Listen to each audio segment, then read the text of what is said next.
Let's be real. Lawsuits are no fun, but with Paulson & Nace, at least they are a little easier. With two DC-born partners, Paulson & Nace will fight for you the way only a Washingtonian could. Paulson & Nace handles medical malpractice, wrongful death, and other complex injury cases involving negligence. So if you have been hurt or lost a loved one because of someone else's mistake or negligence, call Paulson & Nace for a no-obligation consultation. Visit www.paulsonandnace.com or call 202-463-1999.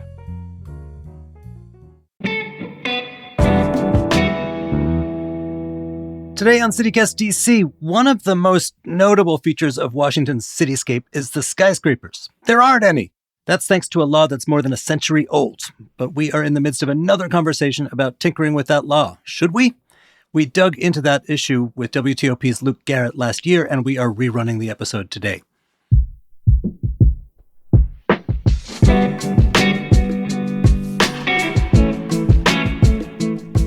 Today is Thursday, March 21st. I'm Michael Schaefer, and here's what DC is talking about.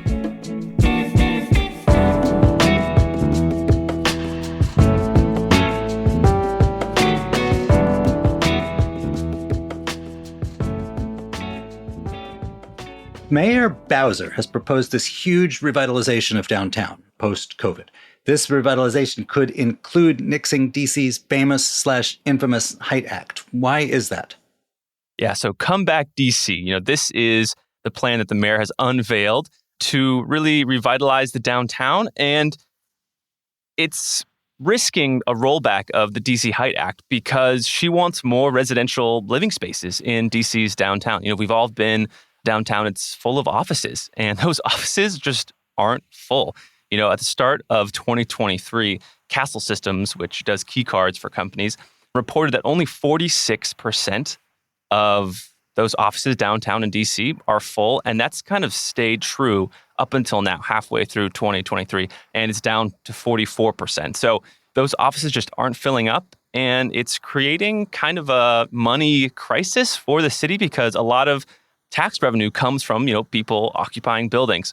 So this Come Back DC plan includes Mayor Bowser's hope to fill these offices with residential areas. And the DC Height Act comes into play because, she wants more residential areas, and to get to those levels she wants to be at, she might have to, build higher. And it's nuanced because she might not be building higher to build more like actual apartment complexes. Developers might need to put in AC units. She might need to put in, decks on roofs.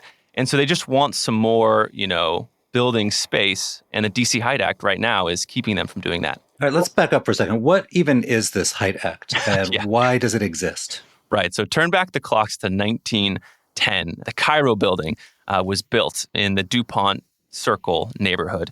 And it was a huge hotel, the biggest and tallest building of its time, and really marked kind of industrial revolution and this new possibilities for building heights. The residents at the time hated it. They thought it kind of craned over them, and they wanted to limit it. And a lot of cities around the country were doing this. So they instilled a Height Act that kept buildings residentially to 90 feet and then on commercial blocks to 130 feet. And it stayed in place. There's been a couple alterations throughout the years, past century. But what it's done is it's created the horizontal skyline, many DC residents love and revere. Even tourists love it. They always mention it, talking about that low profile. It really made it stand out among Chicago, New York City. And so the DC Height Act has stayed strong. There have been a couple revisions over the years. In 2014, there was one, but it's really stood the past century. So the myth was that no buildings are allowed to be higher than the Capitol. That's not quite true, but the effect is the same, and it leaves DC with a very unique in the country cityscape skyline. Yes, yeah. The Washington Post took a poll in 2014 when the DC Height Act kind of was on the political chopping block, if you will, and overwhelmingly, DC residents really did not support rolling back the DC Height Act because they were scared of skyscrapers. And to be clear, the mayor is not proposing skyscrapers in DC. It's really about 30 feet, 40 feet. And I talked to a city planner in the mayor's office, Uwe Brandes, and he says people wouldn't even notice the changes. So that's kind of I think creating a newer kind of conversation, more nuanced conversation. All right, so break down the politics for me here. Who is in favor of getting rid of the Hyde Act and who's against it? Right. So far on the DC Council, at-large Councilmember Anita Bonds, Ward 1 Councilmember Breonna Doe, Zachary Parker, and Vincent Gray, those council members are kind of for rolling back the DC Hyde Act. And they're all kind of have different stances on it. Anita Bonds is like, look, like we need affordable housing. Zachary Parker is kind of in the same camp there. Breonna Doe thinks the DC Hyde Act is kind of a distraction. She thinks zoning is actually more important, but she's still in favor of rolling it back to give developers some more breathing room. So leaving aside the individual council members, what are the constituencies who favor getting rid of the Hyde Act? I mean, I would assume business developers, et cetera. Right. So developers definitely are in favor of rolling the DC Hyde Act back because it will let them develop further. It'll give them some more room. I mean, this is a heavy regulation that really kind of bars them from building higher than 130 feet in these commercial areas. On the other side of the issue is Phil Mendelson, chairman of the DC Council. And he said he would throw himself across the dais and scream, if the council were to ever roll back the DC Hyde Act. He thinks it's one of the most important parts of this city's architecture and layout. So what constituencies is he representing with that position? So I would assume preservationists as a big voice in DC. Yes, preservationists. And he said, the broad majority of the DC public, people move here for certain reasons. And he thinks that many people move here because of its, human scale, its human size.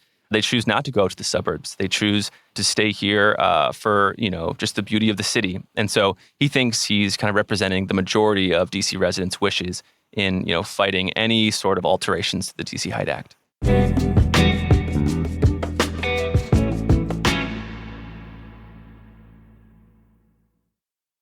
So we tend to talk about this in really absolute terms. Like it's either going to be you can build any height of building anywhere you want, or it's going to be completely the status quo. Could it be altered in some areas, not others? East of the river, you could have taller buildings, or along, where the wharf is. I'm throwing out hypotheticals, but is that sort of in the cards right now, or are we talking about a citywide change? So as the law stands now, it is, over the entire district. Now, if they change it, they could probably change it in any way they want as long as it gets through the council. And then you also have to include the whole other political calculation of Congress, because Congress will also, have its 2 cents here. But I think, it could look like most likely an increase of around 30 feet, 3 stories across the board. That seems to be the simplest proposed rollback of the DC Hyde Act so far. And that's why 3 stories? Why not 10 stories or 8 stories or 20 stories? That's a good question. When I was talking to Uwe Brandes, who again is that city planner in the administration, he was saying basically that people do value the low height of buildings in DC. People do value that horizontal skyline. People do want to maintain that. And so some sort of middle ground could be that 30-foot height increase. But, it's true. Public opinion changes. And I think we're at a very key moment here, much like we were back in 1910 when we could build all these tall buildings and the city had to make a decision. The city has to make a decision now because people are not coming back to work in DC's downtown, at least not yet. And it looks like not for a while. So there could be some big swings in public opinion on the DC Hyde Act. And that's affordable housing reasons, that's for development reasons and revitalization reasons. So they're saying, look, it's not going to look like Manhattan all of a sudden. It's not even going to look like Roslyn all of a sudden. Right. It's not just take our word for it. It's like literally we're not even going to give people the ability to do that because we're only talking about 30 feet, et cetera. I'm confused, though, about the housing component of this. That the mayor says this is because she wants to entice more people downtown because in a post-office work era, a city's tax base depends on on residents much more than on people commuting to office jobs. Is there evidence that what people want and what would entice them to move into DC is living in tall buildings? Because, my sense of Washington is there obviously are plenty of people living in apartments, but the sort of for people who have a choice tend to want houses. Is there any evidence that you put up a 17-story luxury building somewhere that actually is going to be a thing that helps increase the amount of housing available? To my knowledge, no. I think the simple calculation is you create more housing. It helps with the demand issue that's really jacking up prices across, the city. So I think that's the simple kind of thought process. As far as, hard data on whether or not this will work, I haven't seen that myself. And I think it makes me think of what Mendelsohn also told me, Chairman Mendelsohn, which is redeveloping these offices into residential areas. That's going to take 5 years minimum. And a lot of people want to solve this revitalization of downtown now. They want to bring people back soon, and bringing residential buildings, I should say, to downtown, that's going to take a long, long time. And it's a very big, long game. Some people think it's worth it. Some people think it's not. I think that sort of behind all this is this sort of question about what it is people in Washington want. You said there was a poll, people really like the Height Act as it is.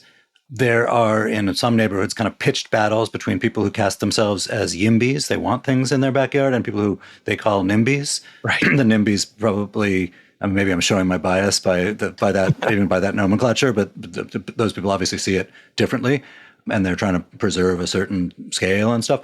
But what is your sense, or the political figures you're talking to, what is their sense of whether the general public to whom they answer are more NIMBY, more YIMBY? Where are they on these kinds of issues? Yeah. So as far as the DC Council, because I reached out to every single council member to get where they fall, Mendelsohn doesn't want DC Height Act to change. 4 other council members say they'd support a change. The rest are still not giving a stance. And that's them saying, Luke, don't have a stance. So I think there's a lot of waiting and seeing. I think we're at a critical moment where there is a bigger reason than there ever has been to roll back the DC Height Act. And I think local politicians are waiting to see if, public opinion will change with this new reality we're facing, which again is downtown in need of revitalization. I haven't seen an official poll, yet. The Washington Post did one again in 2014. So I've done cursory polls on Twitter. I've done kind of man on the street interviews. And from that alone, it still seems kind of like a 70-30% in favor of maintaining DC Height Act. We've got plenty of commercial corridors away from downtown. But if you think of just sort of around your red line stations or your green line stations, where there's a lot of 2- and 3-story buildings, and there has apparently been no appetite or no ability over the years to turn all of those into 6-story buildings or 8-story, whatever is legal under the Height Act. So if they're not building to capacity as it is now, what makes people think that anyone would actually build anything, even if you raised the Height Act to infinity? Right. And that's another point that both Mendelsohn and Nadeau brought up. Says zoning is where we need to put most of our efforts and time if we really want to create more affordable housing in the city. Builders aren't building past the zoning. And if the zoning kind of eases up and lets people build more, those middle housing developments, then that maybe solve the solution. And it's not building these huge residential areas.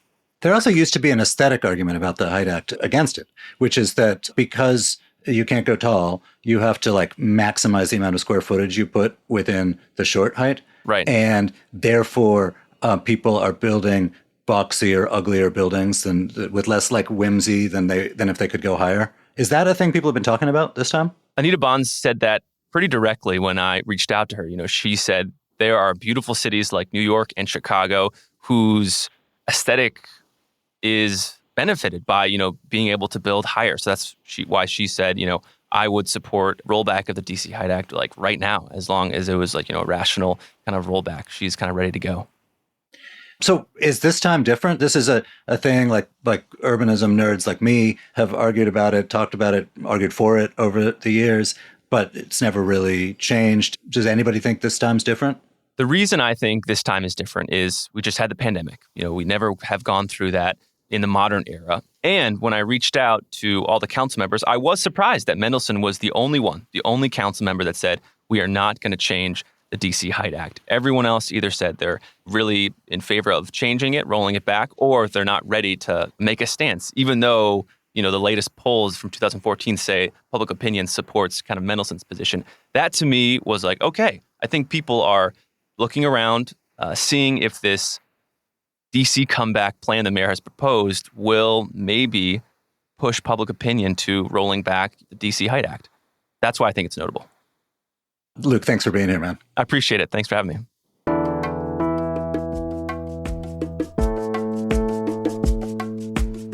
And that is all for today here on CityCast DC. If you enjoyed the show, why not tell a friend, rate the show, leave us a review, and subscribe to our morning newsletter. We'll be back tomorrow morning with more news from around the city. Bye.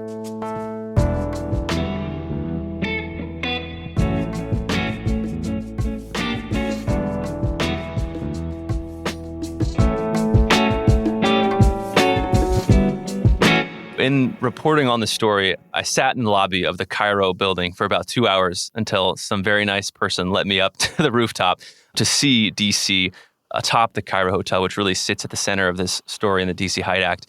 And it was just a beautiful view of all the places you could go to see what the DC Hyde Act has created. Atop the Cairo building is a beautiful sight. So if you ever get a chance to meet someone who lives there or beg the person at the front desk to let you up to the roof, it's a good look. Oh, you must be convincing. I wouldn't let you on my roof deck. Yeah, I know. I sat of my 2-story house.